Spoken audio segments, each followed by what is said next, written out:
Well, hello there. I thought I'd make a video today on Father's Day 2020. I saw a friend post about a spiritual father talking about Elisha, and I thought it would be good to make a video on Father's Day, a teaching video. So I'm going to make a short teaching video from Exodus chapters 1 and 2. I felt God speak to me this morning through these chapters, and I enjoyed my time with the Lord. More so than listening to someone else, really. It was great just spending time in the Bible and listening to what the Holy Spirit's saying to me. So I'm going to read through Exodus chapters 1 and 2 and do some teaching on that. So I'm going to read from the NIV version. So here I go, Exodus chapters 1, starting at verse 1. These are the names of the sons of Israel who went to Egypt with Jacob, each with his family: Reuben, Simeon, Levi, Judah, Issachar, Zebulun, and Benjamin, Dan, Naphtali, Gad, and Asher.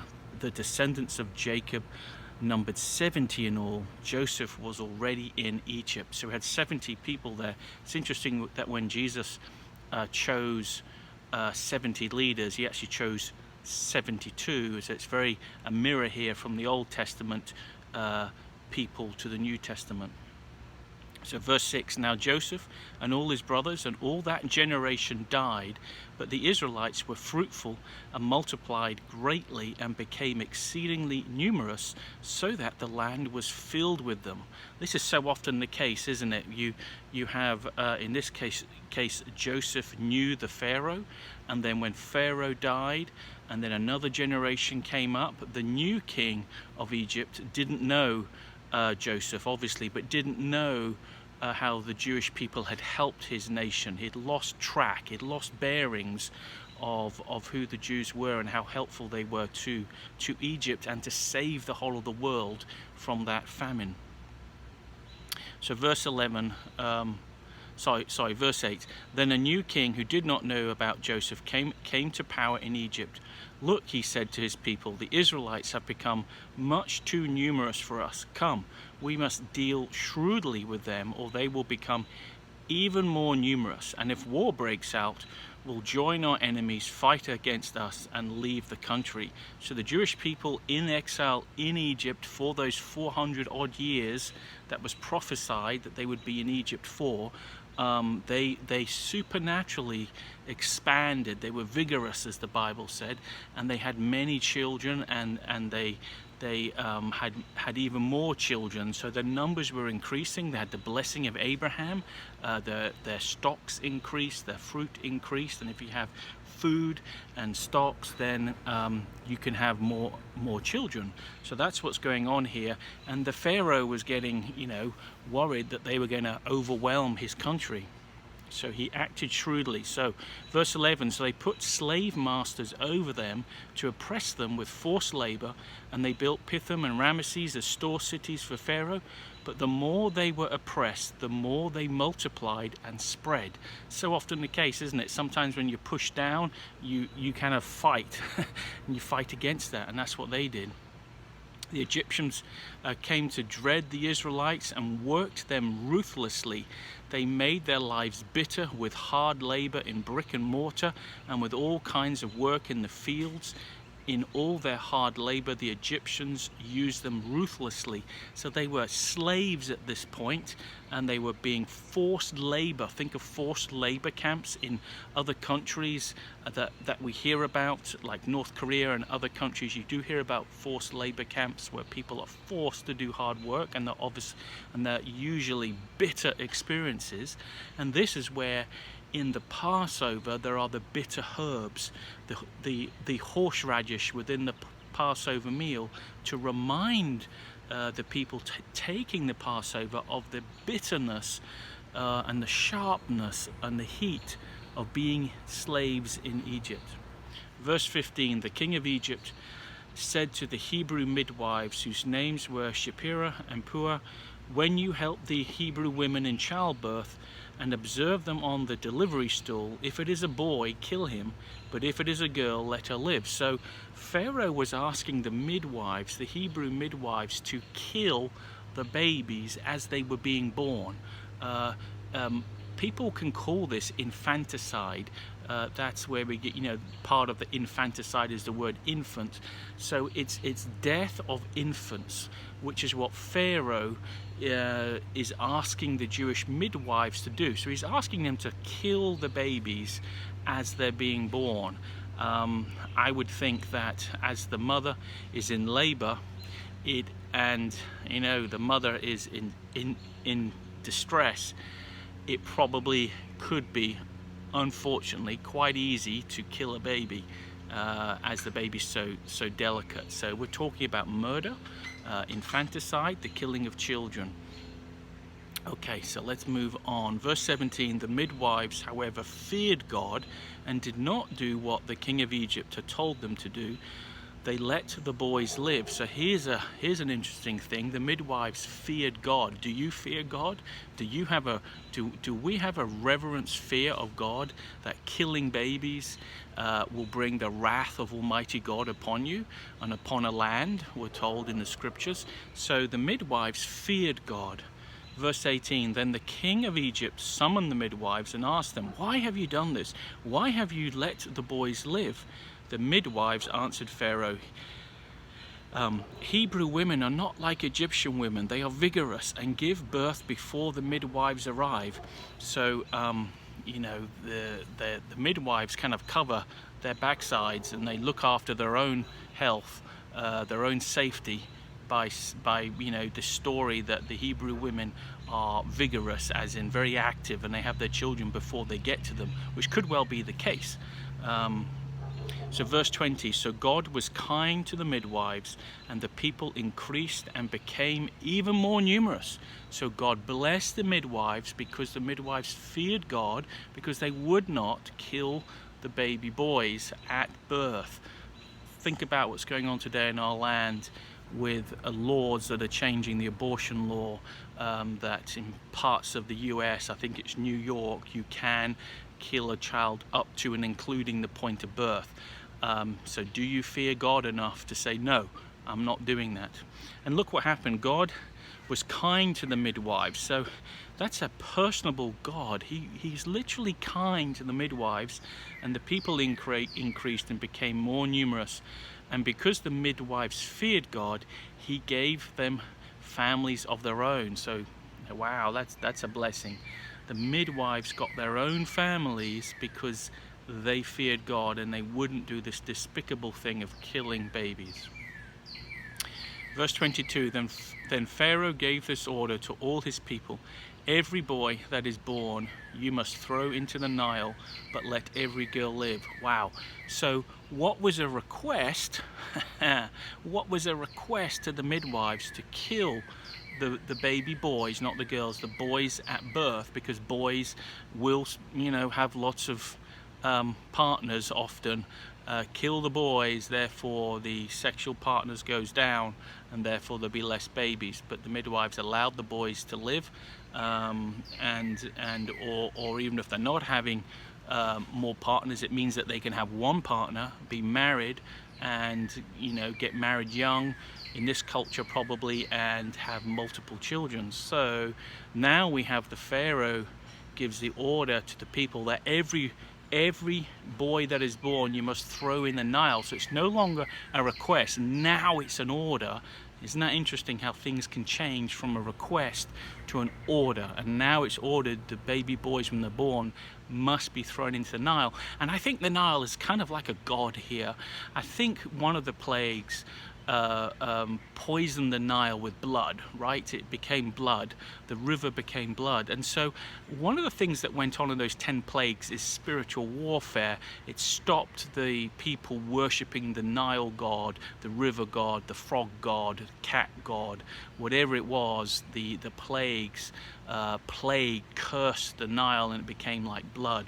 So there is a picture here of infanticide and throwing the babies into the waters, into the chaos, into the river, into the monster. And we don't have to think too hard to realize this is going on in our nation today. So chapter 2 of Exodus. Now a man of the house of Levi married a Levite woman, and she became pregnant and gave birth to a son. When she saw that he was a fine child, she hid him for 3 months. But when she could hide him no longer, she got papyrus basket for him and coated it with tar and pitch. So here Moses' mother got this basket and put this tar and pitch, coated it. Now this should bring back memories of Noah's Ark, where God told Noah to build an ark, and then he had to cover it with tar and pitch on the inside and outside to waterproof it. So here we have another symbol of salvation, of being saved, that God saved Noah and his family, those people with him. What was it, 6 people? He saved them through the flood, through this boat. And now we have Moses being saved through this reed basket. But when she could hide him no longer, so when the mother of Moses could hide Moses no longer, she got a papyrus basket for him and coated it with tar and pitch. Then she placed the child in it and put it among the reeds along the bank of the Nile. His sister stood at a distance to see what would happen to him. So this is an interesting part of the story here. It's a setup. The Hebrew family here, Moses' family, have planned a setup. They literally worked out, okay, we'll put him in the basket. We're told to throw him in the river. Well, we're doing that. We're putting him in the river. We're doing what you commanded. We put him in a boat.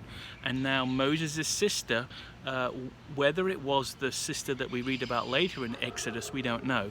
Could be another sister. But Moses' sister is told to go and wait in the reeds near the basket. Verse 5 of chapter 2 of Exodus.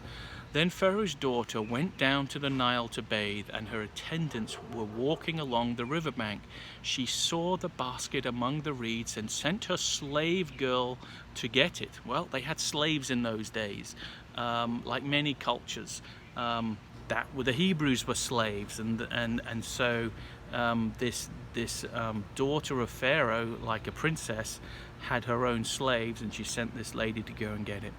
She opened the basket, and saw the baby. He was crying, and she felt sorry for him. This is one of the Hebrew babies, she said. Well, how would she know it was a Hebrew baby? My guess, she just looked at his boyhood and realized that he was a circumcised boy, and that's what the Hebrew culture was, circumcision from Abraham, remember? The circumcision given to Abraham, the part of the covenant. So verse 7, then his sister asked Pharaoh, so this is then Moses' sister asked Pharaoh's daughter, shall I go and get one of the Hebrew women to nurse the baby for you? So really clever. Verse 8, yes, go, she said. And the girl, the sister, went and got the baby's mother. Pharaoh's daughter said to Moses' mum, take this baby and nurse him for me, and I will pay you. So here we have, not only is Moses saved, not only is Moses, the boy, reunited with his mother, now the mom's getting Pharaoh's daughter, Pharaoh, to pay Moses' mum for looking after Moses.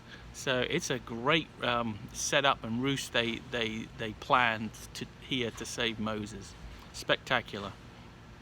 Take this baby and nurse him for me, and I will pay you. So the woman took the baby and nursed him. When the child grew older, she took him to Pharaoh's daughter, and he became her son. She named him Moses, saying, I drew him out of the water.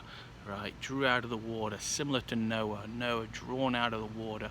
Maybe they're similar to baptism, that the believer in Jesus, when they're baptized into the river, they come out of the river as a new man, as a new person.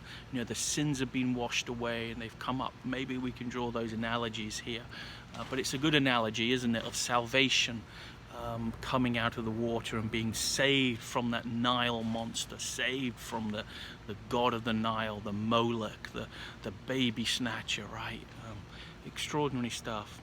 So verse 11, one day after Moses had grown up, I think that was a bit of my lunch coming up because I had a late Father's Day steak. I mean, it's amazing, the country I live in, the United States of America. We had beautiful steaks today, and squash, and that's like a vegetable, and mushrooms and broccoli. I mean, I live in such a blessed country. We have so much to be thankful for in our land.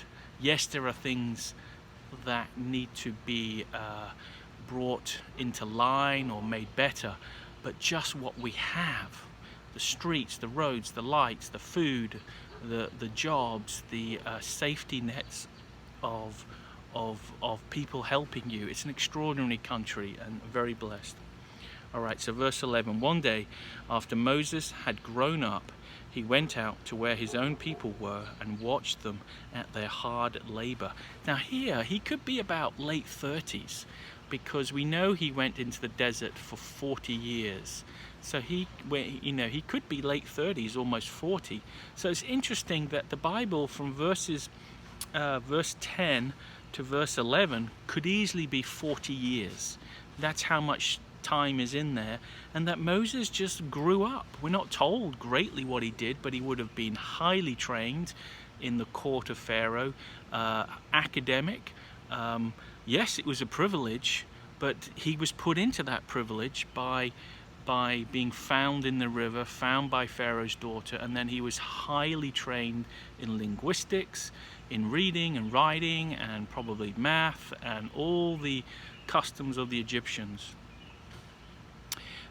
So he saw an Egyptian beating a Hebrew, one of his own people. So Exodus 2 verse 12. Glancing this way and that, making sure no one could see him, he killed the Egyptian and hid him in the sand.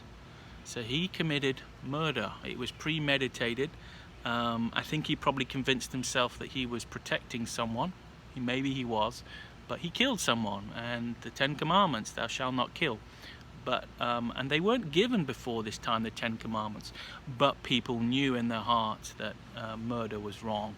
And in fact, most cultures in Moses' day had laws to cover murder. Everyone knew that murder was wrong. Society couldn't stand if people are being murdered, and there's no law for that. So verse 13, the next day he went out and saw 2 Hebrews fighting. He asked the one in the wrong, "Why are you hitting your fellow Hebrew?" The man said, "Who made you ruler and judge over us? Are you thinking of killing me as you killed the Egyptian?" Then Moses was afraid and thought, "What I did must have become known." When Pharaoh heard of this, and indeed Pharaoh heard of it, he tried to kill Moses. So my guess is he sent soldiers after Moses to try and nail him to the wall. A hit squad. He sent the police. He sent a mob to try and get him. Whatever, we're not told, but he did try and kill Moses. But Moses fled from Pharaoh and went to live in Midian, where he sat down by a well. I mean, he probably pretty despondent. He left all the luxury, left all those friends he had, all those people he knew. He left his mother, he left his father. He fled for his life to try and save himself. So verse 16, now a priest of Midian had 7 daughters, and they came to draw water and fill the troughs to water their father's flocks. Some shepherds came along and drove them away, but Moses got up and came to their rescue and watered their flocks. So here's Moses seeing the injustice. Again, a bit like seeing his fellow Hebrew getting beaten by an Egyptian. He saw the injustice here. So here's Moses, a man of temptation in killing someone, but also a man who was able to reconcile and know when people are being bullied and manipulated, and he tried to rectify that. I mean, the reason for making this video on Father's Day is to look at some of the fathers of our faith, of the Jewish faith, of the Christian faith. Who are our fathers? And Moses is one of our fathers of the faith. He would be someone we might create a statue of, but we don't, and I'll get to that at the end of this chapter. He was a man of human weakness, but also a man of righteousness. Very similar, not similar, the same as me, right? The same as you, capable of acts of love, but also capable of acts of unlove, if you will, and murder. So let's keep going before the sun loses and drops completely, because it's got quite late now.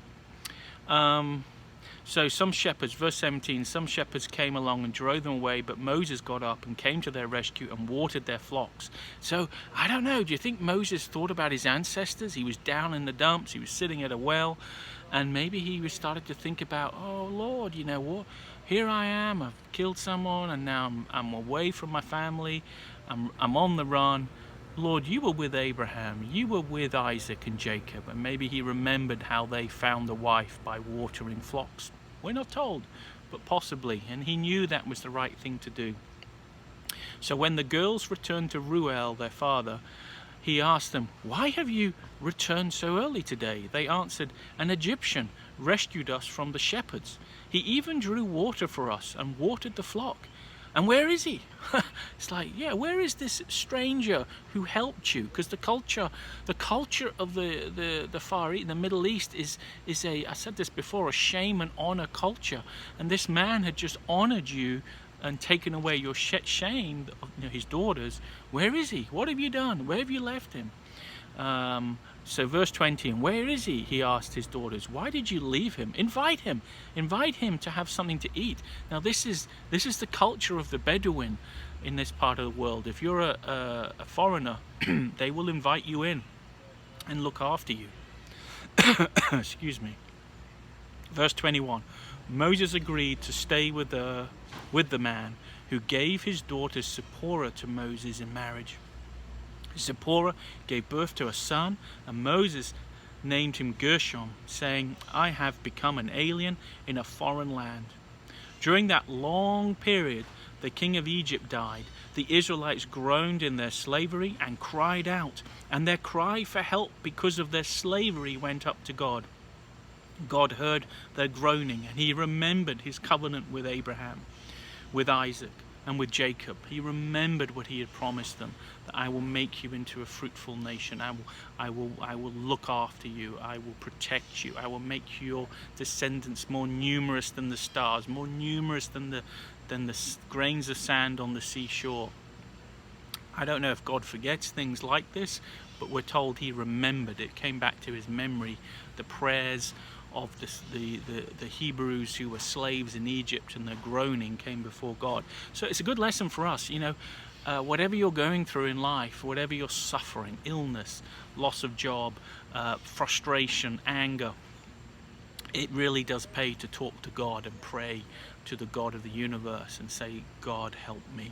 I need your help, because God will hear your prayer. He will hear your prayer, and he will come and help you. I can't go into the amount of times that God has rescued me in this video, but he has rescued me from literally enemies multiple times in my life, or from dangers. So let me just finish.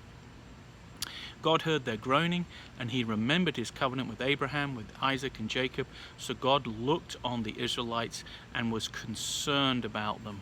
Wow, amazing couple of chapters, the first two chapters of Exodus. So on this Father's Day in 2020, we have a man here, Moses, who was destined for death, but through clever thinking of his mum and sister and midwives, he lived. And out of that we have Moses the man. 40 years he spends in Midian, like from where we're just leaving now. It's 40 years from when he flees from killing the Egyptian to the next chapter where there's the burning bush. That's 40 years. And it's like we're not told in detail what Moses did for those 40 years as a man, as a father, as a husband. So, fathers, what he did was he was a father for 40 years. He looked after the flocks of his father-in-law. He looked after his wife. He looked after his children, and he just went through every day doing what any good father does, taking care of the family, working, taking care of the sheep.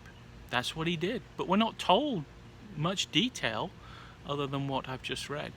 because in some ways it's not necessary, because he was a good father to his family.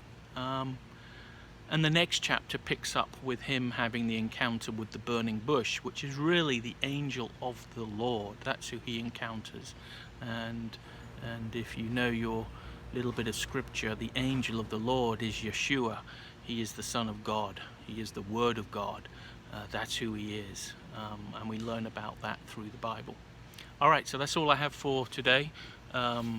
25 minutes of Bible reading and teaching with some commentary. I encourage anyone that hears this to go and read Exodus. Ask God to show you truth.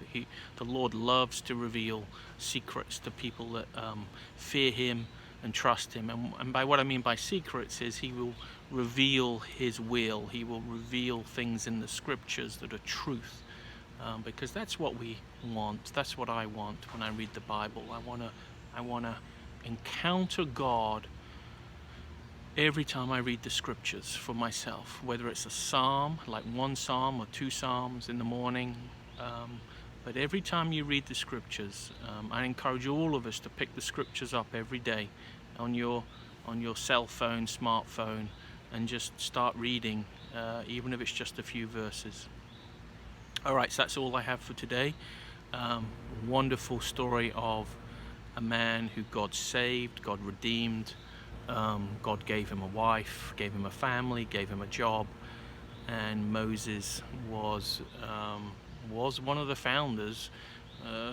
He's one of the people that Jesus talked about in the law and the prophets of, the Christian faith is built upon Jesus as the cornerstone, and then you have the law and the prophets on top of Christ and his teaching.